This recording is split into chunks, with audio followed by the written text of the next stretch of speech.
자, 안녕하십니까. MBN 지하상가 형무살롱의 김영호입니다. 어제 윤석열 대통령의 취임 2주년 기자회견이 좀 있었습니다. 1년 9개월 만에 기자회견을 놓고 설왕설래가 좀 있습니다. 자, 두 분과 얘기 나눠보겠습니다. 홍영식 한길리서치 소장 그리고 박성태 사람과 사회연구소 연구실장님과 함께 얘기 나눠보겠습니다. 어서 오십시오. 안녕하세요. 예, 5월 9일이 취임 2주년 되는 날이죠. 그렇죠? 예, 5월 10일이 취임 2주년이요. 그렇죠. 예, 5월 9일 날 선거가 있었으니까. 예. 딱 2년 만에 대통령이 기자회견장에 이제 다시 모습을 드렸는데 정확히 말하면 이제 1년 9개월 만에 기자회견이 있었는데 사실 생각해 보니까 취임 초만 하더라도 도어 스태핑이라 그래가지고 그렇죠? 매번 그 출근할 때마다 기자들과 서서 이제 자유롭게 하던 그런 모습이 좀 생각납니다. 그리고 나서 오랜만에 기자들과 이제 질의응답이 있었는데 홍 소장님은 어떻게 보셨어요? 제가 알기로 윤석열 대통령은 대통령 되기 전에도 뭐 저는 직접 만나본 적은 없고 들리는 소문에 의하면은 검사들이 모인 자리에서 자중을 장악할 정도로 달변 말을 잘한다. 그 분위기 내에서는 그렇게 이야기를 한다고 저도 들었습니다. 아마 그러다 보니까 대통령 선거에 이기고 그때는 직후만 해도 자신감이 있었죠. 자신감이 있었고 또 정권 차오고 또 뭐 어떻게 국정 운영하겠다 이런 부분에 있어서 뭐 하려고 싶은 이야기가 많았으니까 도스태핑 형식으로 이야기를 많이 했던 것 같습니다. 그런데 이제 그런 식으로 해서 이 도스태핑에 되고 여러 가지 문제가 좀 발생을 하다 보니까 어느 시점에서 그걸 좀 줄여야 되었는데 아예 그냥 완전히 그 소통을 닫아버리는 형국이 되어버렸어요. 그게 아마 바이든 날리면 사건 때였어요. 예, 그렇죠. 그렇죠. MBC 기자와 설전이 좀 있고 예. 그 비서관하고. 예. 매일 하는 것이 부담스럽다면은 한 일주일에 한 번 정도라도 하다못해 한 달에 한두 번이라도 이렇게 꾸준하게 소통을 해왔으면 했었는데 초기에 그렇게 빈번하게 하던 것에 비해서 그 줄인 것이 조금 너무 급작스러웠다. 한두 달이라도 한두 번 해왔다면은 이번 기자회견에 대해서 국민들이 알고 싶어하거나 기대나 이런 것도 훨씬 더 적었을 텐데 뭐 이렇게 뜸한 상황에서 이번에 하다 보니까 국민들이 많이 주목하고 거기에 대한 평가가 이런 경우도 있고 저런 경우도 있고 이제 그런 상황이 왔고 기자회견 내용에서 앞으로 소통을 더 강화하겠다, 많이 하겠다라는 이런 이제 이야기까지 나오게 된 것 같습니다. 예. 최소 70점은 줄 수 있다. 이게 이제 윤희석 국민의힘 대변인 얘기예요. 그러니까 이제 만족스러운지는 않지만 그래도 뭔가 좀 달라진 모습을 보이고 국민과 소통하려는 모습을 보였다. 이제 이렇게 아마 이제 여당 내에서는 평가가 있는 그 윤희석 대변인의 70점 점수는 온마이크 점수잖아요. 예. 방송이 꺼졌을 때는 좀 더 예. 낮아질 수 있습니다. 예. 제가 윤 대변인을 잘 알고 있는데 예. 조금 낮아질 수 있고요. 저는 대통령이 앞서 이제 도어 스태핑 그때부터 얘기를 해주셨는데 대통령의 두 가지 특징이 있다면 하나는 경로고요. 경로는 이미 여러 번 나왔었고 자꾸 경로를 하다 보니까 참모들이 제대로 된 진언을 할 수가 없어요. 참모들 얘기를 못 듣고 예. 그렇게 하나는 또 하나의 특징은 좋아 빠르게 갑니다. 그러니까 예를 들어 도어 스태핑도 어떻게 생각하냐면 대통령이 중앙지검장 시절 또 특검에 있을 때 뭐 중앙지검장 시절 총장 시절 기자들과의 접촉이 상당히 잦은 검사였습니다. 술자리도 많이 갔고 달변했고 저도 그 자리에 참석했던 많은 기자들 얘기를 들어보면 되게 소통이 많았어요. 근데 기자들과 검찰총장 또 중앙지검장 또는 부장검사일 때도 관계는 좋죠. 왜냐하면 기자는 하나라도 더 어떤 검사들이 수사하는 거에 대해서 알아내려고 하고 검사는 그중에 알려줄까? 아유 요거 하나 알려주고 뭐 이런 식으로 관계가 되거든요. 그래서 물론 그래서 뭐 검찰에 완전히 언론이 휘둘린다 그건 아닌데 기자들도 계속 알아보는 과정에서 뭐 검찰 비판도 하고 그럴 수가 있겠죠. 근데 어쨌든 키를 검찰이 쥐고 있는 상황에서와의 기자와 관계와 정치권에서 국회의원들이나 또는 대통령 장관들과 기자의 관계는 좀 달라요. 여기는 비판을 하거든요. 의혹에 대해서 자 이러이러 국정 운영에서 이러이러한 의혹이 있는데 이건 어떻게 생각하십니까? 라고 묻거든요. 취재의 대상이 되는 거죠. 그렇죠. 취재원이 아니라. 그렇죠. 그러면 국정 운영을 무겁게 봤으면 아, 내가 대통령으로서 기자들을 만나는 관계는 이전과는 다르겠구나라는 고민이 있었어야 되는데 저는 김치찌개 발언부터 대통령이 그 고민이 없었던 것 같아요. 그러니까 대통령직에 대한 고민이 제가 제 추정입니다. 저의 상상인데 대통령 그냥 그까이 뭐 이렇게 하면 되지. 좋아, 빠르게 가.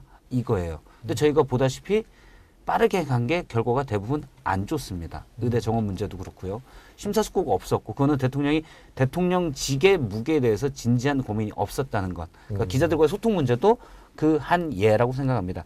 편하게 김치찌개 먹고 옛날에 그랬잖아. 우리 뭐 폭탄주도 마시고 김치찌개 먹고 얘기하고 이게 소통 아니야? 국정 대통령으로서 소통은 이제 뭐 스킨십 정도는 할 수 있겠지만 그런 건 아니죠.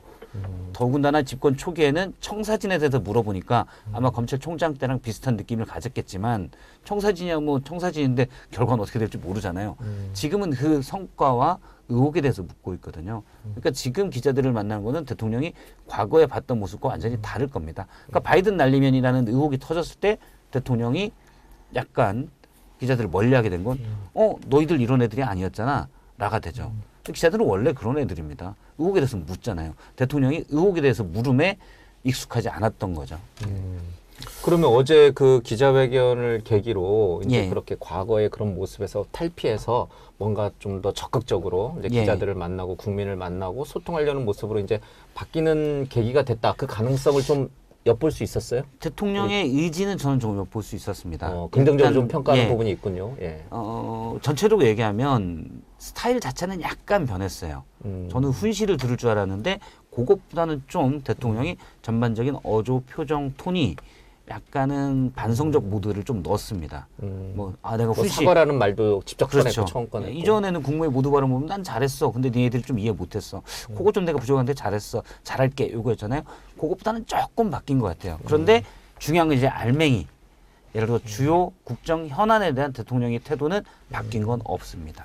그 현안들을 이제 하나하나씩 좀 풀어가 보도록 하겠습니다. 홍 선생님 뭐 하신 말씀?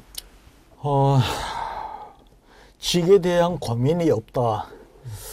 그게 맞는지 틀린지는 모르겠습니다. 그러나 제가 보기에는 대통령직에 대한 자기 확신은 굉장한 것 같습니다. 강하게 갖고 계시는 것 같아요. 대통령직에 대한 대통령으로서의 자기 확신은 역대 어느 대통령보다도 더 높으면 높지 낮지는 않아 보입니다. 그런데 이제 문제는 그 윤석열 대통령이 생각하는 그 대통령의 직이 국민의 민심과 이것이 부합하거나 국민이 원하는 그런 방향인가에 대해서는 이제 별건이죠.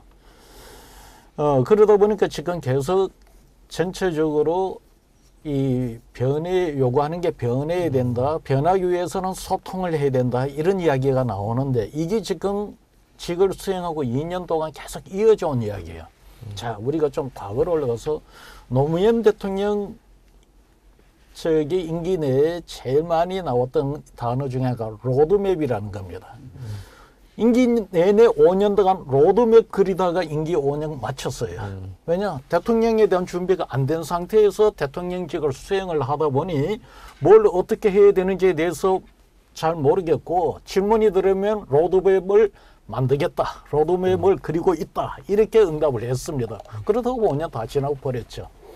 이 윤석열 대통령도 지금 보면은 이제 변해야 되는 데에 대해서 변해야 된다. 소통을 해야 된다에 대해서 소통을 하겠다. 변화를 해야 되느냐. 여기에 대해서 자기 확신이 강하다 보니 그 부분에서 계속 이렇게 전선의 형성에 대해서 그나마 이번에 좀 변화하겠다, 소통을 좀 강화하겠다라는 그 정도 선에서의 어떤 우리가 감을 좀 얻었는데 대통령직이라는 게 로드맵을 그리고 소통을 할 거냐 안 할 거냐 그 논쟁을 하다가 5년을 보내는 것이 대통령직 아니잖아요. 예. 그래서 이 보는 상황에서는 굉장히 갑갑했다. 두 번째, 어떤 분들은 이번에 기자회견을 놓고서 안 한 것보다 못했다. 차라리 안 한 게 낫지 않느냐라고 이야기했는데 저는 또 그렇게는 안 봐요. 그래라도 하는 게 낫다. 왜냐하면은 경제에서 제일 싫어하는 것이 불확실성이라 그러잖아요. 정치도 마찬가지입니다. 이번에 대통령이 어떻게 반응할 것인가. 대통령이 이번에 그 기자회견을 할 때 제일 중요한 계기는 이번에 총선에서 참패했다는 것. 두 번째는 대통령 지지율이 선거 이후에 그거를 제대로 대응을 했으면 전화위복에 대해서 이게 다시 올릴 수도 있었음에도 불구하고 한 달 정도 지나는 동안에 선거 직전의 고점에 비해서 한 10포인트 정도 떨어지는 25% 전후의 20%대 중반대 끝에 떨어져 있는 시점에 하는 선거 기자회견이란 말입니다. 그러면은 그 두 문제에 대해서 대통령이 어느 정도 답이 될 수 있는 국민들이 뭔가에 대한 내용으로서 파악할 수 있는 부분이 있어야 되는데 그 부분에 대해서 이제 그걸 했는데 어쨌든 이제 보면은 큰 기조는 자기 확신이 그대로 드러났고 그럼에도 불구하고 그 지금까지 노력한 거에 대해서 제대로 국민들이 느끼지 못하는 부분을 소통하고 설명을 해서 그런 부분을 보완하겠다라고 이제 이렇게 입장을 밝히다 보니 일반 국민들 지지자든 지지자가 아니든 이번 이렇게 참패와 지지율 하락하여서 대통령에 대한 어떤 변화에 대한 기대에 대해서 여러 가지 그 예측 이런 게 있었는데 이번 기자회견을 통해서 일반 국민들이 대통령님께서 이번 앞으로 3년을 어떻게 국정 운영을 하겠다 이 부분에 대한 명확한 어떤 그 예측 가능성을 그래도 보여줬다는 의미에서는 안 하는 것보다 하는 게 나았다 그렇게 보십니다. 알겠습니다. 예. 먼저 이 말씀을 잠깐 드리면, 그러니까 요건 개념 정리를 약간 해야 될 것 같아요. 그러니까 대통령과 언론 또 야당, 여당이 각자 다른 개념으로 쓰고 있어요. 국정 운영의 기조라는 건데요. 기조라는 건 기본적인 흐름입니다. 그럼 어떻게 가냐는 건데 제가 볼 때 대통령이 생각하는 기조라는 거는 자유민주주의, 민간주도 성장, 한미동맹, 예를 들어 그런 거예요. 튼튼한 안보, 약자를 보여야 된다. 너무 뻔하고 추상적인 얘기들이에요. 이건 다 맞죠. 안 맞는 게 어디 있습니까? 요거는 제가 볼 때는 착하게 살자 같은 거예요. 그런데 이런 큰 방향이 여기에서 누가 부인할 사람은 없잖아요. 근데 디테일들이 야당에서 문제 삼고 있고, 근데 제가 보기에도 문제가 되는 건 구체적인 정책 집행 방향에서의 기조입니다. 제가 그 대통령이 보는 그 기조는 좋아 빠르게 가고 약간 우격다짐식이에요. 예를 들어서 한미동맹이다. 한미동맹을 강화해야 되죠. 맞죠? 그러면 한미동맹에 지금의 대통령은 계속 그 가치동맹을 추구하면서 한미의 관계, 한미일의 관계를 밀접하게 하는데 중국과 러시아는 배척하는 걸로 하고 있어요. 그럼 이 부분에서 문제가 생기는 거죠. 중국과 러시아와의 적절한 관계를 유지할 거냐 말 거냐의 디테일들의 문제예요. 이것도 크게 보면 국정 기조에 들어갑니다. 야당에서는 이 기조를 뭐라고 하는데 대통령은 그건 모르고 일단 한미동맹만 가는 거예요. 그리고 대표적인 게 의대 증원 문제도 있죠. 의대 증원 많은 국민이 다 동의합니다.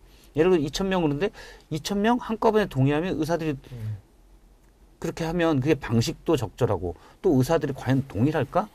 어제도 의대 증원 얘기가 나왔지만 대통령은 2,000명 오르니까 뚜벅뚜벅 가겠다고 그랬어요. 의사들도 뚜벅뚜벅 갈 겁니다. 그러면 누가 손해봅니까? 환자들이 손해봐요. 그러니까 대통령의 그런 방식의 국정 운영 기조를 바꾸라는 건데 대통령은 큰 틀의 추상적인 것들만 옳다. 그건 옳죠. 착하게 살자는데 누가 반대합니까? 그 부분이 좀 잘못된 것 같아요. 국정 운영 기조가 나왔으니까 이 얘기를 조금 더 하고 어제 기자회견에 뭐 세세한 강론적인 부분은 조금 이따가 다시 하겠습니다. 그 약간 오늘 주제하고는 벗어난 얘기였는데 앞서 이제 홍 수장님이 이제 과거 노무현 정부의 실패 사례를 이제 지적을 해주셨습니다. 5년 내내 이제 로드맵만 그리다가 결국 실패로 다 끝나지 않았냐 이렇게 말씀하셨는데 제가 반론하는 건 아니고 사실 노무현 정부의 물론 모든 정부에 이제 공과가 있으니까요. 뭐 부동산 집값 폭등이라든지 여러 가지 이제 뭐 대연정 제안했다가 실패한 거라든지 또 뭐 탄핵 사태까지 갔던 것 여러 가지 이제 과도 분명히 있습니다만은 한미 FTA를 본인의 어떤 지지층이라고 할 수 있는 농민이나 노동자의 강한 반대를 무릅쓰고 돌파해낸 거. 그래서 결과적으로 지금 보면은 미국으로부터 우리가 이제 여러 가지 무역 흑자라든지 얻는 이익을 보면 뭐 한미 FTA를 잘못했다라고 지금 얘기하는 사람은 없으니까요. 그런 부분들이라든지 아니면 뭐 이건 논란이 있을 수 있지만 전시작전권을 이제 가져오는 문제 있었죠. 그리고 저출산 고령화에 대비한 뭐 비전 2030을 계획을 짰다가 물론 이제 그건 국회에서 이제 그 당시 야당의 반발 속에 이제 좌초되긴 했습니다. 여러 가지가 있습니다. 그런 부분들은 또 잘했다라고 이제 평가받는 부분인데 로드맵만 짜다가 망한 정부는 아니라는 뜻인데 뭐 제가 반론하는 거 아니고 아니에요. 제가 왜 이 말씀 드렸냐면은 최근에 이제 언론 기사 나온 것 중에 어떤 얘기가 있었냐면 총선 패배 이후에 윤석열 대통령이 이제 지인들한테 그것도 이제 함성득 이제 그 경기대 이제 그 대학원장님 기사를 통해서 이제 드러난 얘기인데 대통령이 주변 사람들한테 그런 얘기를 했다고 합니다. 지금 총선이 이렇게 여당의 참패로 끝난 상황에서 앞으로 남은 3년 동안 국정 운영을 어떻게 하겠느냐. 과거 정부에서 어떻게 했는지를 한번 내가 보고 따라하겠다. 그 예로 노무현 정부를 든 거예요. 한미 FTA를. 야당의 반대, 지지층의 반대에도 불구하고 이 국익을 위해서 이게 옳다라고 생각하면 나는 가는 게 맞다. 또 김대중 정부에서도 여러 가지 이제 경제정책 부분과 관련해서. 그래서 대통령은 어제 의대 정원 얘기도 나왔습니다.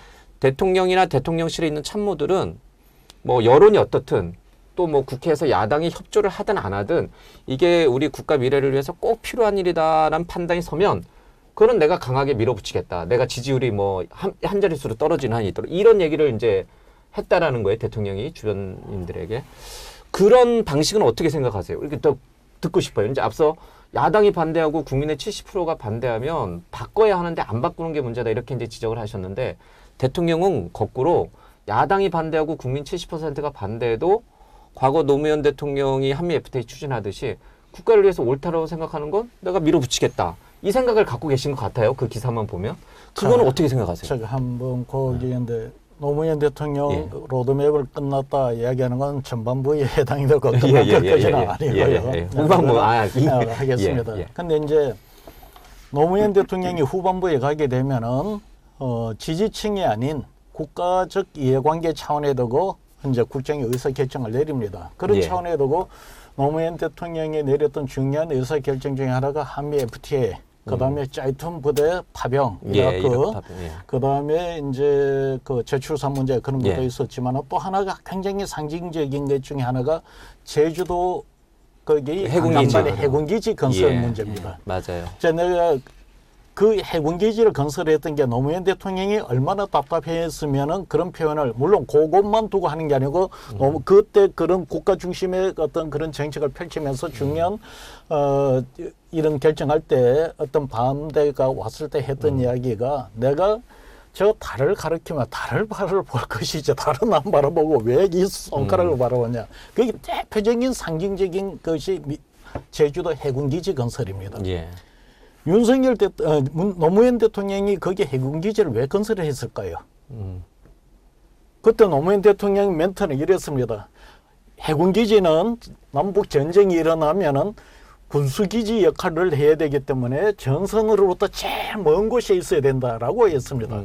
그때 제일 이미 우리는 저기 남해 어딥니까 진해항부터 시작해서 부산부터 해서 해군기지들을 굉장히 많은 항구가 있어서 기지 역할을 할 수 있는 곳이 있음에도 불구하고 제주도에다가 건설해야 된다는 이야기예요. 그럼 잘못하면 무슨 소리냐면 전쟁하면 우리는 제주도를 밀려가서 탐라국에 가서 저항하는 이런 그 형국인데도 오해를 살 수 있습니다. 그런 이야기를 했어요. 왜 거기다가 해군기지를 건설했을까요? 바로 이 지금 현재 남중국해 국제 정세가 이래 될 것을 노무현 대통령을 알았던 거예요. 그러면은 지금과 같은 남중국 이 그 정세가 발휘했을 때 해군기지가 부산 진해 여기에 있는 것하고 제주도 남단에 우리가 해군기지에 있을 때 그쪽에 대한 제한성은 이건 전혀 다른 겁니다. 노무현 대통령 그걸 두고 이야기를 했는데 그 당시 이 정치적 상황에 두고 야 앞으로 이 남중국해에 문제가 있어서 우리가 여기에다가 이 해군기지를 건설해야 돼 그러면은 그 당시 국제관계에서 중국과 특히 중국과의 관계에서 놓고 볼 때 중국을 적대적 하나의 세력으로 규정하는 것이기 때문에 그렇게 이야기를 할 수 없어서 화법을 북한의 남북 전쟁이 일어났을 때 이 평창기지를 제일 뒤에 둔다 이렇게 표현을 했단 말입니다. 실제 노무현 대통령이 이제 후반부에 가면은 그런 어떤 국정 기조의 변화에 의해서 국익에 충실한 그런 의사결정들을 많이 하게 됩니다. 근데 문제는 어떻게 되느냐. 지금 이제 제가 FGI 조사를 합니다. FGI 조사를 하면서 젊은 애들한테 노무현 대통령이 잘한 게 뭐냐 이런 물으면은 그거를 못 돼요. 뭐를 노무현 대통령이 잘했는지를 못 하고 그럼 왜 노무현 대통령이 잘했다고 생각하느냐 그러면 언론에서 그렇게 이야기하니까 그리고 내가 이 진보 진영 세력들한테 이야기 보면은 진보 진영들한테 노무현 대통령, 노무현 정신, 즉 정신 승리 말고 노무현 대통령이 무엇을 잘했는지 한번 이야기해보라 그러면 진보 진영은 거기에 대해서 이 구체적인 정책 성과를 이야기를 못합니다. 내가 볼 때는 이거 다 잘했는데 왜 이걸 못했냐? 왜냐? 진보적 거의 노무현 지지 세력들 그 당시에 친노 진보들은 그걸 다 반대했던 거예요. 대통령이 하는 그걸 다 정책이나 반대했던 결정을 거죠. 그 어떻게 보면은 친노 세력들이 노무현 대통령을 가장 배신을 했던 거예요. 노무현 대통령이 어떻게 보면은 가장 외롭게 했고 노무현 대통령이 자살하게 만든 그 심리적인 어떤 공황을 만드는 거에 그 당시 친노 노무현 이 진보 세력이 큰 어떤 그 영향을 미쳤던 겁니다. 그런데 사견이에요. 예. 근데 우리 제 사견인데 예. 그래서 저는 가는 게 노무현 대통령이 정책 기조를 그런 식으로 다시 방향을 잡는 과정에서 엄청난 저항을 저항도 예상을 하고 나름대로 개인적인 고민을 엄청 많이 했었겠죠. 컸을 거고. 그 결과로서 그런 정책 국가 중심의 어떤 정책을 밀어붙이는 계기가 마련했는데 이번에 나는 이제 사실 이 노무현 대통령이 2년 차가 되기 때문에 윤석열 대통령이 아무리 정치를 한 적이 없다 손 치더라도 2년 정도 지나면은 대통령직이라는 것이 어떤가를 이제는 파악을 했단 말입니다. 예. 노무현 대통령과 같은 그런 어떤 그 반전 또는 어떤 큰 어떤 그런 국정 운영의 변화 이런 부분에 어떤 계기가 좀 나와주기를 기대를 했죠. 물론 이제 윤석열 대통령이 그렇게 생각을 하고 이번에 이렇게 부드럽게 이야기하고 앞으로는 그렇게 갈 것인지는 잘 모르겠어요. 그러나 이번 여기 기자회견에서는 노무현 대통령이 국정후반부의 국가 중심의 어떤 그런 부분들을 밀고 나갔던 그런 결기 어떤 그런 것이 잘 안 느껴지는 것이 사실입니다. 말씀 주변에는 이제 예. 그렇게 하겠다고 했지만 느껴지진 않았다. 예. 사실 앵커가 질문한 부분이 예. 이제 딱 얘기하면 소신과 고집을 어떻게 구별할 수 있느냐의 그렇죠. 문제잖아요. 대통령이 제일 많이 쓰는 표현 중에 하나가 정치적 유불리를 따지지 않고라는 표현이에요. 그러니까 본인의 소신이라는 거죠. 근데 그게 고집으로 비춰지거든요. 어떻게 보면 비슷한 거예요. 포퓰리즘이나 저도 정책을 여론조사로 결정하는 거는 반대입니다. 포퓰리즘이 될 수도 있고. 그런데 저는 그 큰 차이가 있는 게 뭐냐면 양태는 비슷하지만 소신과 고집이 큰 차이는 뭐냐면 과학적 분석과 심사숙고를 따른 결론이냐 아니냐예요. 대통령의 결정이. 예, 그래서 제가 앞서 대통령의 국정 운영 스타일의 가장 큰 문제가 좋아 빠르게 가라고 했는데 심사숙고 단계가 없습니다. 이 상황이 되면 여러 이해관계자들에게 어떤 영향을 끼칠까에 대한 심사숙고가 있고 고민이 있어야 돼요. 예를 들어 의대 증원 문제 지금 계속 어제 대통령이 뭐라고 했냐면 의사 관련 단체들끼리도 단일한 안을 못 가져온다고 했어요. 제가 다른 방송에서 여러 번 얘기했지만 못 가져오는 게 상수입니다. 서로 이해관계가 달라요. 의협이든 전공의들 단체든 이해관계가 다 다릅니다. 그건 자연스러운 겁니다. 그걸 조율하는 건 정부가 할 일이에요. 근데 한 달 전부터 계속 대통령은 당신들이 가져오세요. 합리적인 안을 가져오면 제가 고민해 볼게요라고 합니다. 못 가져요 원래 이쪽은. 근데 이걸 모르는 거예요. 그럼 아마 전문가들은 알 겁니다. 못 가져옵니다. 정부가 나서서 조율을 해야 돼요. 정부는 뒤로 빠지고 조율해서 가져오세요. 그럼 시간이 가죠. 시간이 그냥 갑니까? 암 환자들은 생명이 달린 문제예요. 그래서 이걸 끄는 건 대통령이 이 직의 무게를 갖고 있다면 내가 이 정책을 빨리 완수를 못해서 지금의 의료 대란을 놔뒀을 때 몇몇 가족들은 생사가 걸려있구나는 걸 느낀다면 이렇게 정책을 할 수가 없죠. 근데 왜 이렇게 정책을 하냐? 못 느끼니까 이렇게 하는 거예요. 왜냐면 빠르게만 가니까 못 느끼는 거예요. 그러니까 그런 부분에 대한 심사숙고가 없기 때문에 예를 들어서 강정말 말씀 정확히 제가 볼 때 맞고 심사숙고가 있으면 여론에서 반대하도록 갈 수 있어요. 예를 들어서 노무현 정부 때 어떤 게 있었냐면 천성산 터널 문제가 있었습니다. 도롱뇽 때문에 터널을 지만합니다. 스님 한 분이 수십조 원이 들어가는 그 KTX 터널에서 이미 공사 다 됐습니다. 이 돈을 뚫어야 돼요. 이게 지연되면 여기에 대한 이자만도 돈이 많이 나갑니다. 당시 문재인 비서실장인지 민정수석이 제가 그 당시에 직위는 정확히 기억이 안 나요. 가서 스님을 만났어요. 저는 그럴 필요까지 없다고 봅니다. 당연히 당시 지지층에서 반대했죠. 토룡용 목숨이 중요하니까. 근데 거기에 얼마나 많은 예산이 들어가 있습니까? 그냥 욕 먹고도 가야 돼요. 이게 저는 심사숙고해서 이게 맞다 그럼 욕 먹고 가는 겁니다. 근데 일부는 그런 못한 것들이 있죠. 근데 그게 심사숙고해서 뭐가 낫냐를 판단해야 되는데 제가 볼 때 대통령은 큰 국정 기조만 옳다고 생각하고 나머지 디테일들에서는 크게 생각하지 않고 방법론 쪽에서는 그렇죠. 그냥 가니까 고집불통이 되는 겁니다. 알겠습니다. 자, 여기 되고 제가 이제 그 어떤 생각이 드냐면은 윤석열 대통령은 이번 선거에 이기는 거로 생각한 것 같아요.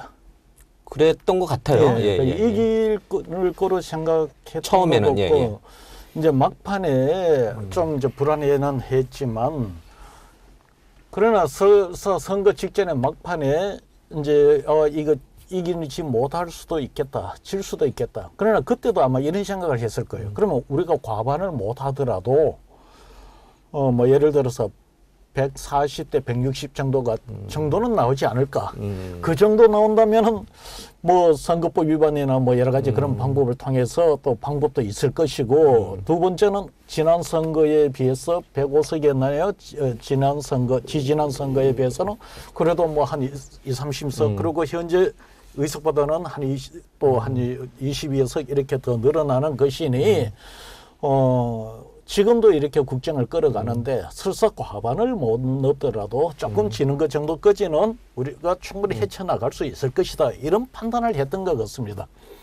그런데 선거는 생각했던 것보다 크게 져버렸습니다. 그러다 보니까 대통령이 지금까지 선거에 이번에 이기고 나서 후반부를 어떻게 국정을 운영한다 이 생각만 했지 질 경우에 대한 플랜 B를 계획 준비를 안 하고 있었던 것 같아요. 그런 상태에서 아무리 거기에 참모들 최고의 이 인원을 동원하더라도 이 후반부의 이 문제를 이 한 달 정도 만에 정리를 하고 근데 그게 정리한다고 됩니까? 사람이라는 게 변하려면은 마음 자세부터 바뀌어야 되는데 그것도 시간이 오래 걸리는데 굉장히 지금 이 충격에서 이 국정 기조를 바꾸려고 하면은 이번 국정 이 기자회견을 하기 전까지 시간이 실은 많이 짧았다 이래 보여요. 옛날 조선 때도 이제 왕들이 밤이 되면 변복을 하고 가서 민심을 듣지 않습니까? 대통령이 이제 채용상 티가 나겠지만 변복을 하고 저작거리 술집 가서 조용히 한쪽에서 들어야 돼요. 민심을 제대로 들어야 됩니다. 어제 모두 발언이 길게 있었잖아요. 약 20여 분간 모두 발언이 있었는데 저의 추정이지만 저는 어떤 생각을 하냐면 와 대통령이 지금까지 업적을 쭉 나열해요. 대통령은 저걸 다 정말 잘했다고 생각하는구나. 아마 참모진 중에 한 분은 그거 할 필요 없습니다. 왜 국무회의 모두 발언과 너무 비슷해요. 할 필요 없습니다라고 얘기했을 법 싶은데 하겠다고 한 건 국민들이 우리가 잘한 걸 잘 모르는 것 같아. 그걸 얘기해 줘야 돼. 정책 공부를 잘 못해서 그런 거야. 제가 볼 때는 그게 깔려 있는 것 같아요. 근데 그 안에서도 예를 건전재정을 얘기했는데 민생 토론회 때 물론 정확히 따지면 그건 아닙니다. 일부에서는 1,500조라고 하지만 그중에는 민자가 많기 때문에 그래도 수십조 원이 SOC에 들어갑니다. 우리나라 평균 SOC 예산이 20몇 조예요. 왜 그러냐면 이렇게 적게 들어간 건 왜 그러냐면 이미 다 많이 깔려 있습니다. 그래서 박근혜 정부 때부터 30조를 넘지가 않습니다. 근데 물론 몇 년간 하는 게 있지만 거대한 토목공사만도 엄청나게 얘기합니다. 그러면서 건전재정을 얘기해요. 안 맞죠. 안 맞는 걸 옆에서 누군가 참모가 얘기를 안 해주고 언론에서는 얘기해도 얘는 나를 그냥 비판하는 거라고 생각하니까 사실은 앞뒤가 다 안 맞는 업적의 모두 발언을 길게 얘기하는 거라고 봐요. 알겠습니다.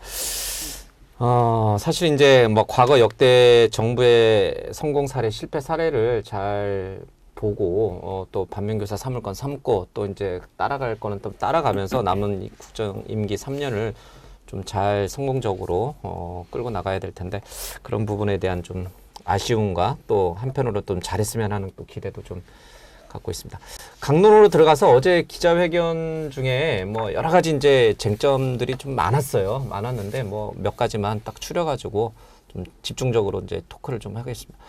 최상병 특검은 일단 좀 공수처나 아니면 이제 경찰 조사가 좀 미진할 경우에 이제 본인이 먼저 나서서 특검을 이제 요청하겠다. 그러니까 이제 조건부 수용을 한 거예요. 그러니까 일단 지금 당장 특검하지 말고 좀 지켜본 다음에 미진하면 하자. 이제 이런 식이어서 아마 제2호 그 거부권을 좀 행사하겠다는 뜻을 내비쳤고 김건희 여사에 대해서는 처음으로 이제 사과라는 단어를 대통령이 그동안 한 번도 하지 않았다고 그러대요.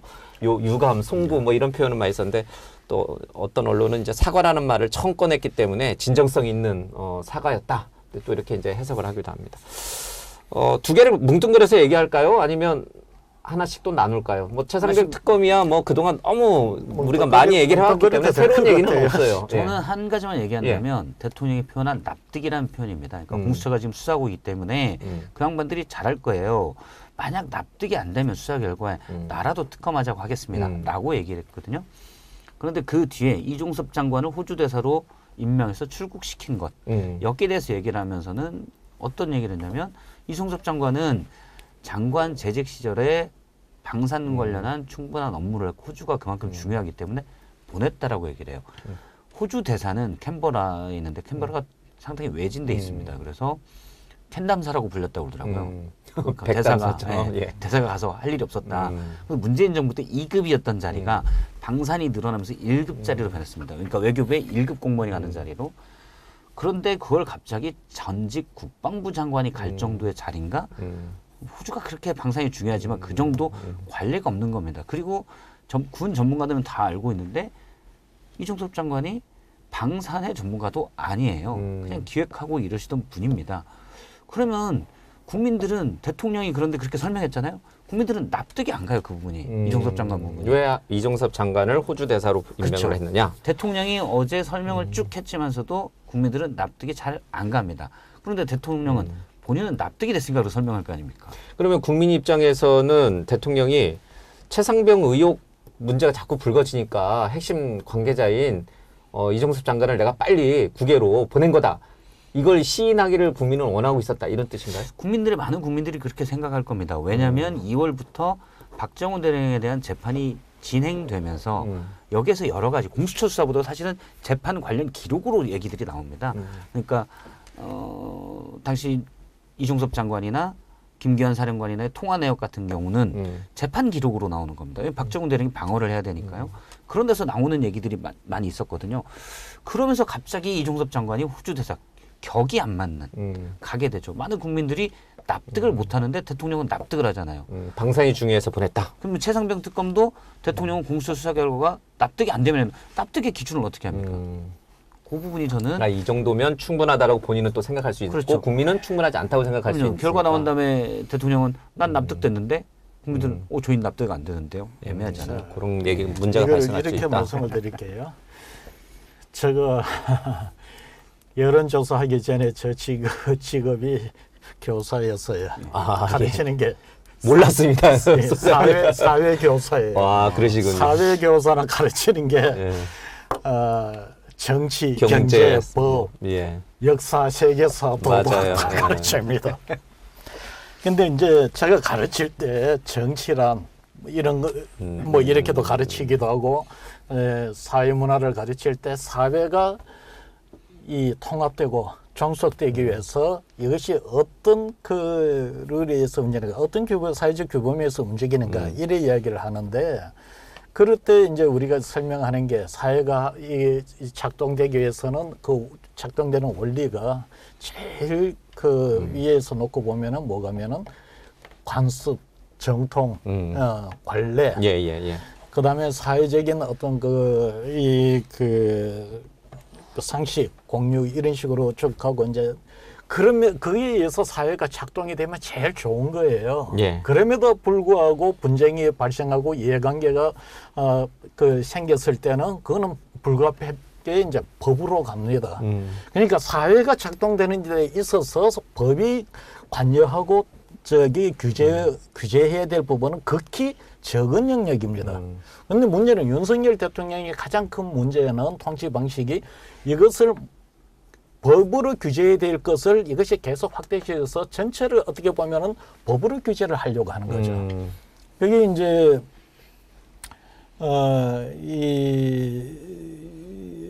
뭐 우리 옛날에 사성에 보면 춘추 전국시대 올라가 보면은 상황이라든가 그런 사람들은 이제 그런 식으로 가죠. 근데 문제는 이 사회라는 게 법으로만 규제가 되는 게 아닌다는 거고, 두 번째는 법치를 했을 때, 법을 집행했을 때 지금 현재 가장 큰 문제는 국민들이 생각하는 법치, 법감적, 법의식하고 지금 대통령이 생각하는 법 이치, 법의 원칙, 이것이 지금 보면 이게 잘 안 맞아요. 여기서 불일치가 발생하는 게 가장 큰 문제입니다. 때에 따라서는 뭐 상식이나 전통이나 국민들의 이해관계에 합의로서 이루어질 것으로 법이 좀 침범을 하더라도 그것이 국민들이 생각하는 법의 원칙에 입각해서 국민들이 누구나 받아들일 수 있는 그 기준에서 적용이 되지면 그나마 이게 다행인데 그게 지금 안 맞는 겁니다. 그러다 보니까 지금 최상병 문제, 김건희 여사 문제 이런 문제에 되고 윤석열 대통령은 자기 그 대통령 방식의 이 법 집행의 이 정합성 논쟁 갖고만 예. 자꾸 이야기를 하니까 국민들이 거기에 납득이 안 가는 거예요. 예를 들어 여론이 다 옳은 건 아니에요. 여론이 발생했다고 해서 여론대로 100% 따라가야 하는 건 아닙니다. 여론에 대해서는 두 가지로 접근하는 겁니다. 하나는 어쨌든 여론으로 국민들이 예를 들어 최상병 문제, 김건희 여사 문제가 나오면서 거기에 대한 의혹이 있다면은 일단은 기본적으로 의혹을 해소하는 부분에서 정책적 접근하는 게 일차적인 거고 그 문제에 대한 법적 시시비비는 그런 별건으로 대응을 해야 되는데 이거를 별건으로 대응하지를 않으려고 하고 이 법률적 적파증 시시비 문제로만 이 접근을 하는데 그것도 국민들이 생각하는 법의 원칙하고는 좀 다르게 느껴지게 가니까 지금 이 문제가 해결이 안 되고 있는 거예요. 그러니까 예를 들면 뭐 그런 거겠죠. 이태원 참사 때 행안부 장관이 법적 책임이 있느냐 없느냐. 경찰청장이 예. 그분들이 돌아가신데 직접적으로 뭔가 원인이라든지 뭔가를 제공했느냐 아니냐. 법적으로 엄격하 보면 그분들 재판 가면 무죄 날 확률이 많이 높죠. 그러나 통상적으로 우리가 전통이나 여러 가지 상황을 봤을 때는 지휘 책임이라는 거 정치적 아니면 책임을 지는 정치적 거죠. 책임을 지는 건데 최상병 사건도 마찬가지.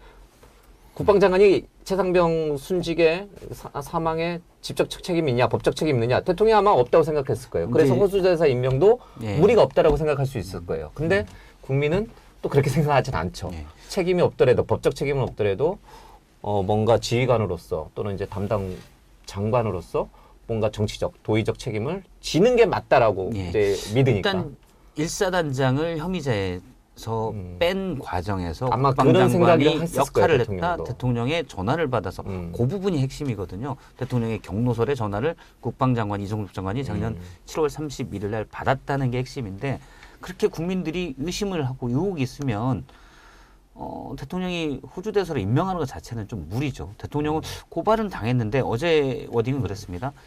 공직자나 정치인들 중에 고발당한 사람이 많다. 고발당해서 소환 조사도 안 했는데 무조건 그걸 기다리고 있어야 되느냐. 그건 아닌 것 같다라고 대통령은 얘기했는데 최상병 사건에 대통령이 외압을 행사했다는 의혹들이 계속 있었고 또 박정훈 대령이 항명죄로 재판을 받고 있는 상황입니다. 구속될 뻔하다가 기각돼서 그런 상황에서 이 사건이 그냥 국민들이 잘 모르는 저 어디 있는 사건이 아니에요. 많은 국민들이 알고 있고 의혹이 있었던 사건이에요. 그거를 그냥 무시하고 한다는 거는 역시 납득이 잘 안 되죠. 알겠습니다. 최상병 사건은 뭐 그동안 너무 많이 다뤄왔기 때문에 예. 아마 이제 국민들이 어떻게 전개되고 있는지 소상히 알 겁니다. 그래도 하나는 좀 짚고 가야 될 것 같습니다. 자, 어제 대통령이 조건부 수용 의사를 밝혔지만 야당은 그걸 받아들일 생각은 없는 것 같아요. 이제 밀어붙이는 과정으로 좀 가는 것 같습니다. 그러면 대통령이 거부권 행사를 하고 다시 국회로 넘어오면 그게 뭐 21대가 됐든 22대가 됐든 국민의힘에서 지금 안철수 의원도 그렇고 몇몇 의원들은 이거는 다시 넘어오면 이거는 찬성할 수밖에 없지 않겠느냐는 의사를 이제 노골적으로 표현하고 있습니다. 자, 그럴 경우에 대통령의 리더십은 어떻게 될 것인지 그 부분은 좀 한번 짚고 가야 될 것 같습니다. 홍 소장님, 만약 그게 대통령이 거부권을 행사를 할 것 같아요. 어제 기자회견 보면 그렇죠. 넘어왔어요. 이게 다시 국민의힘에서 이른바 반발표 내지는 찬성표, 이제 특검에 대한 찬성표가 나올 경우에 그래서 이제 통과가 돼서 특검이 만들어질 경우에 대통령의 리더십이라든지 국정 운영은 어떻게 될까요? 자, 그건 참 쉽지가 않는데 현재 윤석열 대통령의 지지율이 20%대 중반이에요. 예. 그러니까 전화조사 방식으로 하면은 25% 또는 오늘 갤럽 조사는 24%가 나오고 ALS 조사도 이제는 그 30%가 지금 넘어가기가 쉽지 않는 상황이 되었습니다. 그래서 사실상 뭐 20% 중반 또는 중후반 이야기를 합니다. 그러면 대통령이 국정에 있어서 진짜 위기는 어느 정도인가? 제가 볼 때는 20% 이하로 떨어지는 겁니다. 지지율이 더 떨어져요. 네, 더 떨어져서 20% 이하로 떨어져 버리면은 그거는 진짜 이제는 국정 운영의 그 있어서 레임덕으로 접어든다라고 바로 봐요. 곧장 레임덕으로 간다. 레임덕으로 갑니다. 근데 지금 이 25% 전후가 굉장히 위험한 게 현재 보면은 대통령의 지지율이 정당 지지율보다 낮아요. 문제가. 두 번째는 대통령 지지 중에서 대통령의 지지를 받쳐주던 이번에 저 갤럽 조사는 내가 이번 주 거는 못 봤는데 지난주 갤럽 조사는 지난주는 쉬었고 지난주 갤럽 조사에 의하면은 부산, 경남, 서울보다도 대구, 경북의 대통령 지지율이 더 낮아요. 지금 이 대구, 경북에서 뭔가가 지금 국민의힘은 다 당선을 시켜줬는데 대통령에 대해서는 지지율에 대해서는 다른 지금 반응을 보고 있다. 그 다음 문제는 정치 이념을 해서도 보수, 중도, 진보라고 했을 때 보수라고 하는 응답하는 사람들이 대략 30%좀 넘어요. 넘는데 만약 지금 거기 한 30% 넘고 정당 지지율이 30%가 좀 넘는데 대통령 지지율이 여기서 더 떨어져서 25% 전후 정도가 된다면 대구 경북이 제가 그때 2주 전에 23%인가 뭐 그래 뭐 그렇게 나왔습니다. 대구 경북이 전국 평균이에요. 두 번째는 여기는 또 무슨냐면은 보수 또는 국민의힘 지지층의 3분의 1 이상이 이탈한다는 거예요. 이 20% 이하가 내려가 버리면은. 그러니까 보수와 국민의힘 지지층 또는 대구 경북 지역의 그 지역민들이 대통령의 지지를 철회를 했을 때 동력이 대통령의 지지율의 동력이 이게 나올 수가 있겠냐는 겁니다. 그래서 제가 볼 때 뭐 역대 대통령에 따라서 일률적으로 몇 프로가 어떻다라고 이야기는 어렵지만 이 20%는 핵심 지지층이 3분의 1 이상이 이탈하는 겁니다. 근데 현재 25% 전에 뭐 있단 말입니다.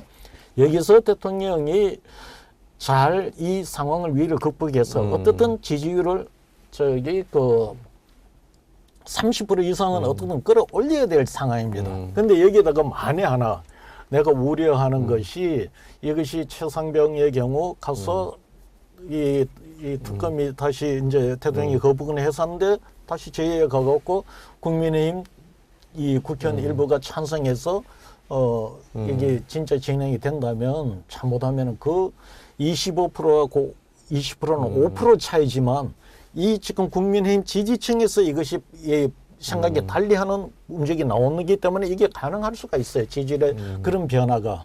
그러면 잘못하면 이거는 굉장히 큰 윤석열 대통령으로서는 굉장히 치명적일 수가 있죠. 그래서 윤석열 대통령이 이 최상병 문제뿐만 아니고 이 특검 문제들을 잘 풀어나가야 될 상황입니다. 지금 국민의힘 국회의원 당선자들은 이제는 윤석열 대통령한테 이 뭡니까 그 공천권을 이제는 눈치 볼 필요가 없게 되었고 자기네들의 정치 생명만 이제 생각하는 단계로 접어들었기 때문에 국민의힘 지지층들은 국민의힘 국회의원들은 어떤 결정을 내릴지 저는 솔직히 말해서 192석인가요? 저기 야권 전체로 놓고 보면은 한 10석은 이탈이 나올 수도 있다고 봐요. 그러니까 그런 것들을 이제 우리 소장님 지금 방금 말씀하신 거를 대통령이나 대통령 참모들이 모르진 않을 거예요. 그죠? 분석을 굉장히 내가 알기로는 내 느낌에 내가 알기로는 굉장히 그 부분에서 위기의식을 갖고 있고 윤석열 대통령도 욕심이 없을 수가 있겠어요. 이왕 대통령 된 거 좋은 대통령, 훌륭한 대통령 업적을 남기고 싶죠. 그런데 그래서 원래 사실은 이 총선에서 굉장히 이기고 싶었을 거예요. 그리고 이기고 싶었는데 또 그렇게 그런 거로 생각했는데 아마 내가 볼 땐 정치 분석이 그 보수 유튜버들, 보수 그 정치 평론가들의 의존을 했던 것 같아요. 아마 소통과 변화의 계기는 그 보수 유튜버들하고 정치 평론가들, 보수 유튜버들의 낙관론으로부터 좀 벗어나야만이 진정 의미의 그 판시도 읽고 소통도 가능합니다. 그래서 윤석열 대통령은 굉장히 아까도 말씀드렸습니다만 자기의 확신에 대해서 더 다른 대통령보다도 확신이 높다는 건 그만큼 더 잘해서 좋은 평가를 받고 싶은 대통령이에요. 그런데 높을수록 이것이 그 레임덕이 오면은 굉장히 대통령 본인으로서 대응하기가 정신적으로 굉장히 힘든 상황이 될 겁니다. 두 가지 중에 하나이겠네요. 그러니까 그런 레임덕 위기가 이번 최상병 특검으로 인해서 이제 조건부 수용이라고 어제 기자회견을 하기 전에 자칫하면 이거를 수용 안 할 경우에 방금 말씀하신 그런 위기가 레임덕 위기가 올 수 있다라는 걸 대통령이 알면서도 우리가 앞서 얘기했던 이제 본인은 이게 옳다라고 믿는 강한 자기 확신 속에 이제 밀어붙였을 가능성이 있고 또 하나는 이제 홍수님 방금 말씀하셨지만 잘못된 정보 보수 유튜버든 뭐 참모들은 절대 국회에서 이제 거부권 행사에도 다시 의견 안 됩니다라고 하는 잘못된 정보에 근거해서 이제 판단을 내렸을 수도 있고. 대통령이 어제 얘기한 게 최상병 특검법에 대해서 조건부 수용이잖아요. 그걸 이제 원래 특검법 협의를 할 때 이양수 원내수석이 먼저 얘기한 바가 있습니다.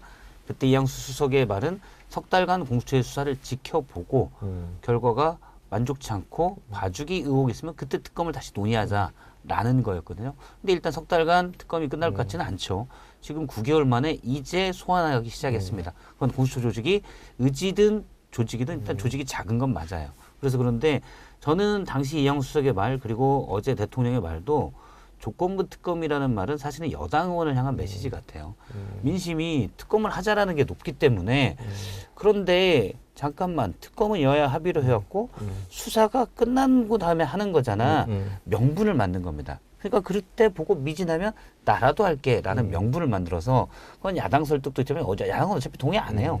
여당 의원들한테 이 정도면 되잖아. 여당 의원들은 일부는 민심을 따라야 된다고 생각하는 사람들이 있거든요. 공개적으로 얘기한 사람이 대표적으로 안철수, 조경태, 한지아, 김재석 이런 분들이 있습니다. 그런데 이분들에게 명분을 줘요. 반란표를 막자. 근데 조건부 특검을 만약에 야당이 받으면 그냥 되는 건데 제가 볼 때 거의 100% 안 받아요. 굳이. 아마 야당에서는 대통령이 거부권을 행사할수록 민심의 반발이 더 커지고 이건 하나의 빌드업 과정이 된다라고 보고 있을 겁니다. 그럼 거기에 대한 명분으로 조건부 특검을 전 대통령이 얘기했다고 봐요. 설득하게 우린 여기까지 했어. 그렇다고 해서 반란하지 마라고 얘기하는 거죠. 그렇다고 해서 그분들이 설득이 될지는 미지수다. 조금은 모르겠어요. 저는. 설득에 이제 그 문제를 제가 말씀드리고 싶은데 조건부라는 것이 검찰 수사, 공수처 수사 이입하면 이진하면은 특검으로 갈 것이다. 그것을 엄정하게 검찰이나 공수처 수사가 되도록 대통령께서 뭐 역할을 하겠다. 뭐 이런 어떤 그 의지였어요. 설명이. 그런데 문제는 현재 우리나라 검찰에 대해서 제가 여론조사를 돌린다 칩시다. 검찰 수사 중에서 다른 수사는 빼고 만족한다. 정치 관련 그 정치나 공무원 관련 수사에 대해서 이 만족도, 공정성을 평가를 했을 때 긍정 평가가 몇 프로 나올 거예요? 몇 프로나 나옵니까? 한 20% 나옵니까? 30%? 30%까지 나오겠어요. 제가 그래요? 보건 데는 20%도 안 나올 겁니다. 잘못하면 한 자릿수까지도 떨어집니다. 국민은 안 믿는다는 그러니까 얘기군요. 검찰 수사는 거의 지금은 신뢰성을 상실해 버렸습니다.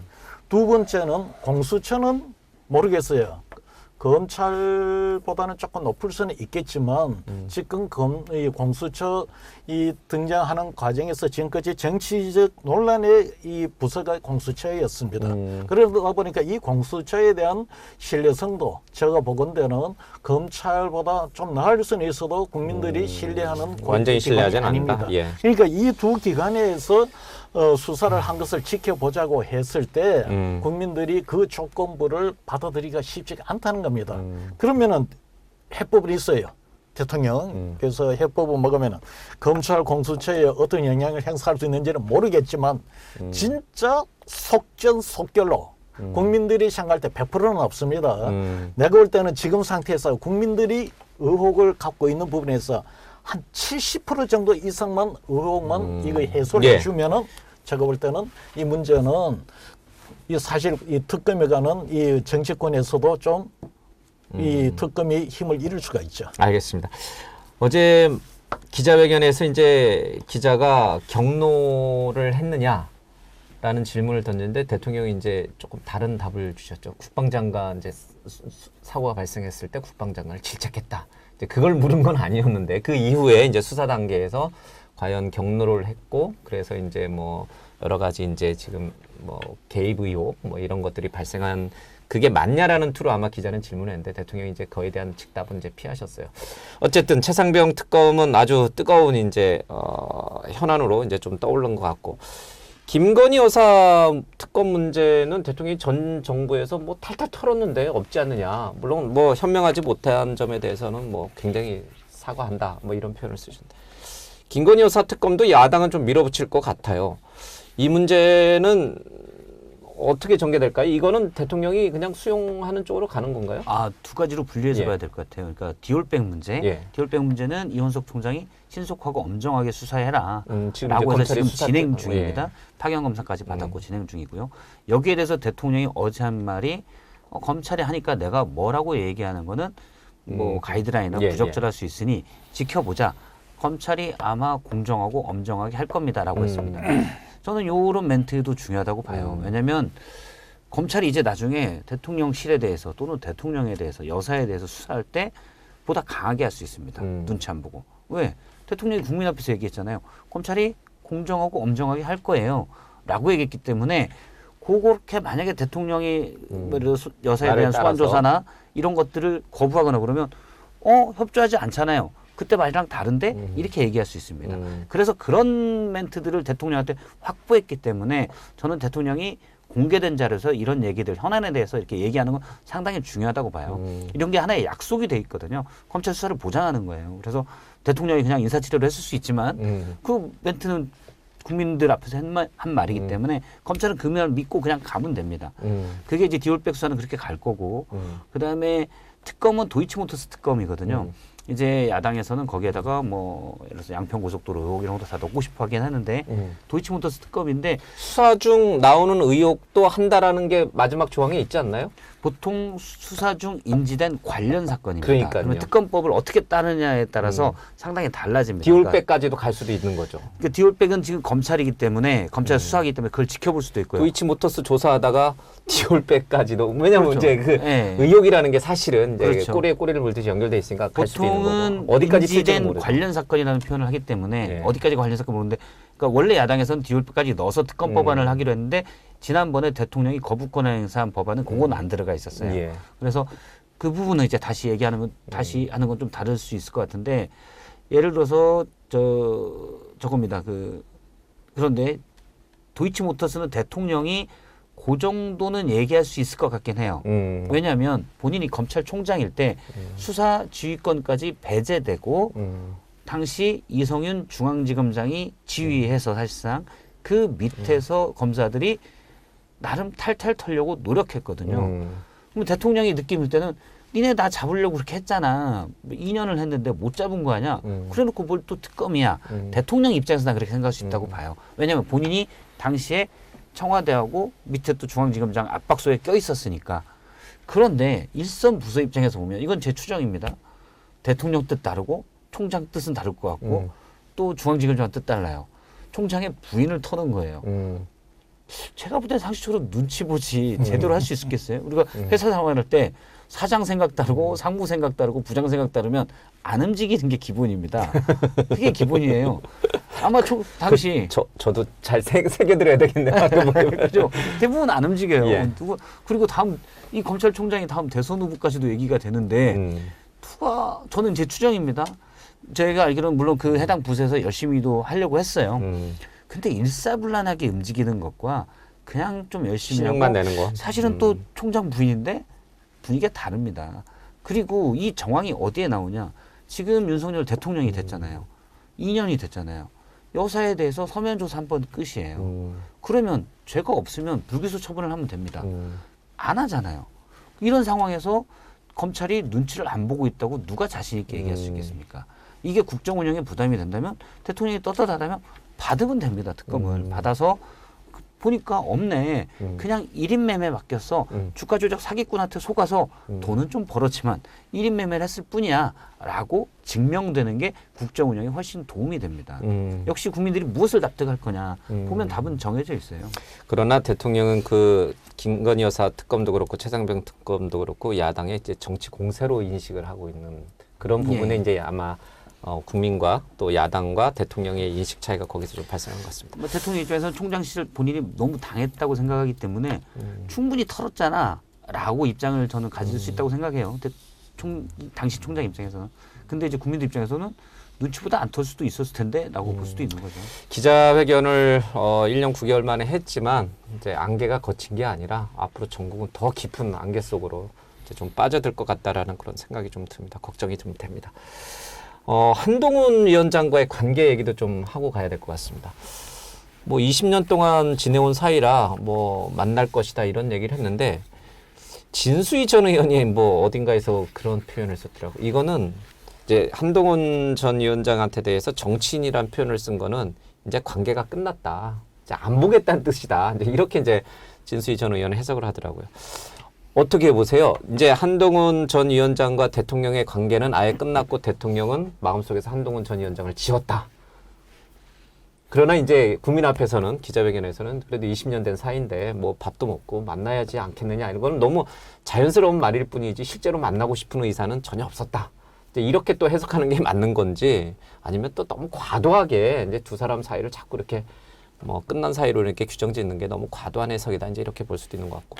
옹 소장님은 어떻게 보셨어요? 대통령의 그 말. 그리고 한동훈 전 위원장은 대통령의 그 말을 어떻게 받아들였을까? 아, 나를 만나고 싶어 한다라고 느꼈을까? 아, 이제 나를 버렸구나. 나랑 끝났구나. 그러면 나는 내 갈 길 가야겠다. 나 전당대회 나가고 나 준비하겠다. 이렇게 한동훈 전 위원장은 생각할까? 제가 이렇게 교사를 했다는 이야기인데 잠깐 했어요. 예. 하고는 여론조사 일을 한 게 90년도 경부터 그러니까 지금 한 34년 정도 이 여론조사 일을 하고 있는데 그러다 보니 그 본의 아니게 여의도의 정치를 계속 들받아 봤습니다. 어떤 정치적 격언이 그냥 이유 없이 생기는 거 아니에요. 하늘에 태양은 두 개가 존재할 수가 없다. 태양이면 하나는 달이어야 되지 태양으로 존재하면 안 됩니다. 지금 상황에서 내가 지금까지 봐왔는 우리나라 정치에서 차기 권력이 여권의 차기 권력이 이렇게 저기 부상한 경우는 없었죠. 처음 봅니다. 처음 봅니다.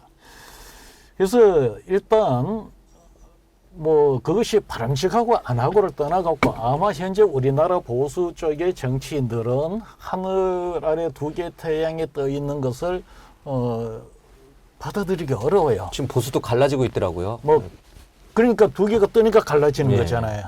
그래서 제가 보건대는 일단 이번 선거 때문에 급해서 한동훈 비대위원장 체제로 선거를 치르기는 했었으나 어찌됐든 너무 일찍이 등판을 하게 됐고 일단 구조적으로 윤석열 대통령의 입장에서 놓고 본다면 한동훈 체제적이 그 자기 그로서의 위상이 뜨고 그것이 당 대표나 이런 식으로 실질적인 위치까지 갖는 거는 경계를 할 수밖에 없는 것이니까 기본적으로 갈등 관계예요.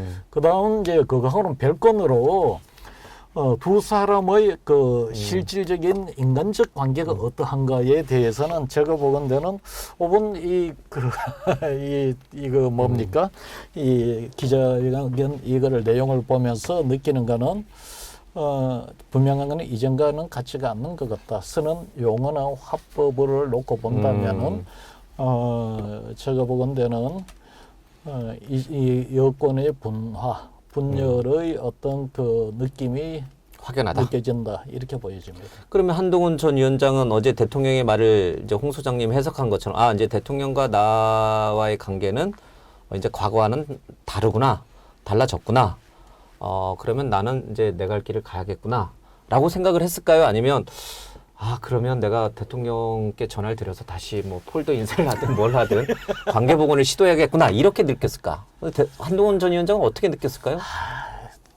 모르겠어요. 이제 한동훈 한동훈 전 우리가 위원장한테 내가 그 물어봐야 독심술을 갖고 있는 게 홍 아니니까. 소장님한테 물어봐서 죄송합니다. 제가 한동훈 위원장 주변인들한테 들은 바로는 최근까지도 한동훈 위원장은 대통령에 대한 분노를 숨기지 않고 있다. 분노? 그렇죠. 분노죠. 한동훈 위원장이 대통령에게 분노를 한다. 엄청나게 화가 나 있습니다. 왜냐하면 1차 윤한 갈등에서는 사퇴하라는 압박이 있었잖아요. 그때부터 시작했고 어쨌든 대통령이 선거 기간 중에 전면에 등장하면서 본인이 지휘했던 한동훈 위원장이 지휘했던 총선은 참패로 끝났습니다. 그다음에 비례대표 공천 문제를 두고도 갈등이 있었고요. 저는 사실 뭐 정말 납득이 안 되는 사건인데 비례대표에서 후순위로 좀 20번 넘게 뒀던 주기환 전 광주시당 위원장을 대통령이 바로 다음날 너 그거 하지 마. 민생특보나 해. 임명했잖아요. 사실 뭐랄까요. 뭐 난장판이라고 했나요? 이게 당나라 군대죠. 말도 안 되는 그런 일들이 종종 벌어졌거든요. 그래서 두 분 사이의 갈등은 엄청나게 심한 걸로 제가 알고 있고 이 상황을 제가 적절하게 비유하면 국장이 있어요. 언론사의 부장이잖아요. 부장 갖고 얘기하기 뭐하니까 제가 국장으로 우리 김앵커 갖고 얘기할 수 없으니까. 부장은 별로 높은 자리 아니에요. 아니, 국장이 있고 예. 이분의 최측근이 20년간 최측근이 부국장으로 있어요. 근데 보도국 편집국 내에서 두 분이 막 큰 소리를 치고받고 싸웠어요. 여기서 누가 더 쪽팔립니까? 부국장이 창피하나요? 국장이 창피하나요? 국장이 창피하죠. 국장이 창피하잖아요. 그러면 한 2주 뒤에 부장이 국장 화해하셨어요? 라고 물어봐요. 화해 안 했다 그러면 창피합니까? 안 창피합니까? 털었어 라고 해야죠. 다 해결했어? 그렇게 거기서 아직도 사이 안 좋아. 아, 걔 때문에. 그러면 스스로 얼굴 깎이는 일입니다. 그래서 당연히 대통령은 어제 화해했다고 그렇게 해야 되는 거고 일반적으로 보면 그렇습니다. 그러면 여기서 부국장의 판단이 어떻게 할 거냐죠. 마침 국장이 인기도 없어요. 직선제라고 봐요. 국장이. 인기도 없어요. 그리고 이미 한번 개겼고 찍혔어요. 임기는 뭐 많이 남았지만 어쨌든 예. 또 사실 어떨지 몰라요. 그런데 그런 상황에서는 그냥 갈라서고 후배들이랑 얘기할 때 아, 나 저분이랑 이제 같이 잠깐 못 갈 거야. 이게 더 나은 거예요. 자기 갈 길 가는 게. 자기 권력을 위해서는. 당연히 우리가 회사장이라면서 그럴 걸 같잖아요. 아주 예를 아주 적절하게 드셨는데. 두 분이 저는 각자 예. 회사 생활에서 할 일 하는 거예요. 여기서 대통령이 어제 회사면 우리 아직도 화가 안 풀린 것 같아요. 그러면 본인 얼굴 깎이는 일입니다. 왜냐면 밑에서 자기가 믿었던 신복에게 들이받쳤잖아요. 저는 그래서 일단 그것 때문에 대통령은 절대 마음을 열 수 없다고 보는데 제가 뭐 그 예를 종종 들어요. 영화 달콤한 인생에 넌 나에게 모욕감을 줬어요. 그게 제일 큽니다. 알겠습니다. 사람들이 창피한 건 못 참잖아요. 특히 대통령이 우리가 흔히의 말로 가오로 사신 분인데 예. 요건 절대 용납할 수가 없어요. 아주 적절한 한 말씀만 더 하겠습니다. 아주 적절한 비유였는데 이 대통령과 한동훈 전 위원장의 관계를 이제 우리 언론사 국장과 부국장의 관계로 빗대서 아주 적절해 이해가 쏙 됐어요. 예. 근데 차이점이 하나 있어요. 아 그래요? 대통령은 임기가 끝나면 더 올라갈 데가 없어요. 없죠. 근데 언론사 국장은 물러나면 임원으로 올 수 있어. 그럴 경우에 그 부국장은 또 눈치 보여요. 예, 그래서 부국장은 국장이 내심 마음에 안 들지만 겉으로는 그래도 이제 화해한 척. 그러나 속으로는 이제 뭐 다른 길을 가죠. 그 차이는 분명히 있습니다. 한동훈 전 비대위원장이 어떤 지금 이게 심정일까 설명을 하시는데 뭐 그럴 수도 있다고 봅니다. 근데 그 전제는 뭐가면 한동훈 전 비대위원장도 이 윤석열 대통령만큼이나 자기 확신, 자기 신념이 굉장히 강하다는 전제에서 이제 그런 설명인데 제가 볼 때도 그런 것 같아요. 검사들은 다 강하더라고요. 예. 근데 이제 특히 엘리트 검사들은 더더욱 그래 했겠죠. 맞아요. 두 번째는 문제는 그러면 어떻게 반응할 것인가? 한동훈 대표가 딴 거 없습니다. 이번 당 대표의 한동훈 대표가 어떻게 하느냐가 아마 관건일 겁니다. 만에 하나 여기서 당 대표로 나와서 당을 이제 장악해야 되겠다라고 나올 경우는 아마 이거는 이제는 대전쟁이 벌어지는 대통령이 그야말로 전면전이 벌어지는 거예요? 포용을 하고 수용을 해서 그래 자기 갈 길 가라 그 말뜻 그대로라면은 뭐 문제가 없겠지만 그게 아니라면 문제 될 것이고 그때 되면 대통령의 그 말뜻이 진리가 드러날 것 같습니다. 시간은 다 됐지만 얘기가 한참 달아오니까 5분만 더 하시죠. 그러면 한동훈 전 위원장은 지금 전당대회 한 달 연기됐잖아요. 그렇죠? 예. 총선 패배 직후에 바로 전당대회 나오면 국민이 보기에도 좀 모양새가 안 좋은데 한 달 정도 시간이 더 늦춰졌으니까 뭐 그 정도면 반성의 시간 가진 것 같고 그래 좋아 전당대회 나와 그런 여론을 좀 지켜보면서 나올 것 같습니까? 아니면 아직은 뭐 그래도 책임이 있는데 조금 더 자중했다가 다음 기회를 한번 보자 이렇게 할 것 같습니까? 제가 볼 땐 다음 기회를 보자고 한다면은 지금 이 여권에 이런 기록 아예 안 나왔겠죠. 전당대회 막 예. 연기하고 막 이런 기류가 없다. 어찌됐든 아까도 얘기했지만 여권 내에 하늘 아래 두 태양이 없음에도 불구하고 일찍이 지금 두 태양이 부상했다는 거고 또 이렇게 그 선거에 패배하고 당대표로 발언하는 전례가 아예 없었습니다. 사실 두 개의 전례 없는 일이 지금 벌어지려고 하는 거거든요. 그래서 제가 보건대는 한동훈 전 비대위원장이 당대표를 겨냥을 한다면은 굉장한 내가 볼 때는 자기 그 이 결정을 하고 움직이는 거로 봐야 됩니다. 근데 이제 항상 그렇잖아요. 이 전쟁을 치르기 전에 승산이 있느냐 없느냐를 판단할 거 아니에요. 내가 전당대회 도전했을 때 내가 될 수 있느냐. 지금 바뀌었나요? 전당대회 룰은 아직 확정이 안 됐습니다. 100% 지금 당원이죠. 현재까지는 100%. 예, 만약에 당심은 룰이 없죠. 5대5로 바뀌거나 그래서 이제 국민 여론조사 비중이 높아진다면 한동훈 위원장으로서는 그나마 다행이지만 지금처럼 당원 100%인 상황에서 내가 도전했을 때 과연 내가 당대표가 될 수 있느냐, 승산이 있느냐 이 판단을 그러면 한동훈 위원장은 할 텐데 소장님 보실 때는 어때요? 지금 당원 100%로 해도 한동훈 위원장이 승산이 있어요? 문제가 되는 게 안 될 것 같으면은 지금 이런 논쟁이 벌어질 수가 없습니다. 오면은 거의 될 가능성이 거의 굉장히 높아요. 당원 100%여도? 100%든 그것이 5대5든 월초에- 그렇기 때문에 문제인 거예요. 월 초에 스트레이트 뉴스가 의뢰한 여론조사가 하나 있습니다. 거기서 국민의힘 지지층, 그러니까 당원은 아니고요. 국민의힘 지지층에서 차기 대선 후보의 5월 초로 기억을 하는데 여론조사에서 차기 대선 후 58%가 한동훈 위원장이었어요. 그다음에 홍준표 시장이나 나머지 분들은 10% 안쪽입니다. 국민의힘 지지층 내에서는 한동훈 위원장의 인기는 여전해요. 근데 당원까지는 사실 제가 잘 모르겠어요. 근데 지금 대통령의 지지도가 많이 떨어진 상황이기 예. 때문에 저는 추정컨대는 당원에서도 꽤 지지도가 높을 것이다 라고 봐요. 지금 사실 대항마가 없잖아요. 한동훈 전 위원장이 없죠. 나온다고 했을 때 나경원 맞설 의원 수 있는. 정도가 될 수가 나경원 있겠죠. 전 의원은 예. 뭐 쉽지 않을 것 같은데. 그런데 저는 이제 오래전부터 한동훈 위원장한테 방송에서 그런 얘기를 했거든요. 나오고 싶어 할 거다. 왜 나오고 싶어 하냐? 1번은 심심해요. 책 할 일이 보고 없잖아요. 팬들이 보내준 책 읽고 잘 지낸다고 하지 않습니까? 관련 뉴스들이 심심하지 자기에 대한 않다. 뉴스가 계속 쏟아지고 정치권 뉴스가 나오는데 계속 본단 말이에요. 음. 그러면 본인이 무의식적으로 거기에 역할을 하고 싶어 해요. 그리고 과거 본인이 윤석열 대통령처럼. 그렇죠. 성공했으면 상관이 없는데 총선에서 패배했잖아요. 그러면 그걸 만회하고 싶은 게 인간의 본연의 욕구입니다. 특히 한동훈 위원장은 제가 듣기로도 이 자식이 엄청나게 높아요. 이거는 뭐 제가 직접 들었는데 한동훈 위원장 말고요. 한동훈 위원장이 대검 과장일 때 대검 총장에 저런 불이 있어요. 제실할 때 제실 때 빨간 불이 있다가 제실 아니면 불이 꺼지잖아요. 퇴근을 해야 대검 과장급 이상 간부들은 그 불이 꺼져야 퇴근하는 게 문화예요. 제가 얼마 전에 대검 과장인 분에게도 그러냐 실제 했더니 오, 총장이 퇴근하는데 어떻게 퇴근할 수 있냐가 문화예요. 근데 한동훈 위원장이 대검 과장일 때는 불이 꺼지기 전에 6시 땡 쳤는데 퇴근하더라는 거예요. MZ 스타일이군요. 그리고 다른 분이 아니 과장님 이거 지금 총장이 아직 퇴근 안 하셨다고. 왜요? 난 내일 다 했는데 아 그래도 총장이 언제 찾으실지 모르니 대기를 저 혹시 찾으시면 전화 주세요. 그런 분이 되는 거예요. 이런 정도로 자기 확신과 자기 의식이 강해요. 근데 실패했잖아요. 만회하고 싶을 겁니다. 그런데 저는 거기에 덧붙여서 조언을 드리면 어차피 위원장해도 이 대통령 임기가 3년이나 남아서 실패할 확률이 아주 높습니다. 당대표를 해도 잘 안 될 거예요.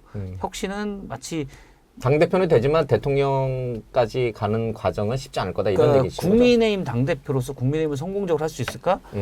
딱 하나의 변수는 민주당이 망가지는 것 말고는 별로 없습니다. 이쪽이 잘 될 가능성은 제가 볼 때 상당히 낮아요.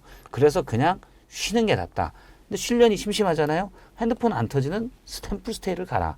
라고 제가 주고 주장했던 겁니다. 알겠습니다. 근데 이게 그렇게 될 경우에 정말 대통령 입장에서 보면 현 정부의 입장에서 보면 정말 굉장히 안 좋은 상황들이 계속 쌓여가는 거잖아요. 최상병 특검이 다시 국회로 넘어와서 다시 됐을 경우에 20대 초반의 지지율도 무너질 수 있다라고 얘기하셨고 거기에 플러스 당에서는 한동훈 위원장이 당권을 장악하면 갈 경우에 대통령의 처지라든지 현 정부의 국정 동력은 정말 더 가속화되면서 떨어질 수밖에 없는 그런 상황으로 갈 수밖에 없는 거 아니에요.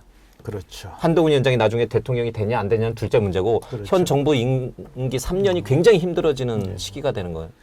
지금까지 국민의힘이 보면 한동훈 이 대표 체제가 된다고 전제했을 때 그것을 융통성 있게 정치적으로 풀어나갈 수 있는 그런 어떤 정치적 상승이나 정치력 자체가 지금 없습니다.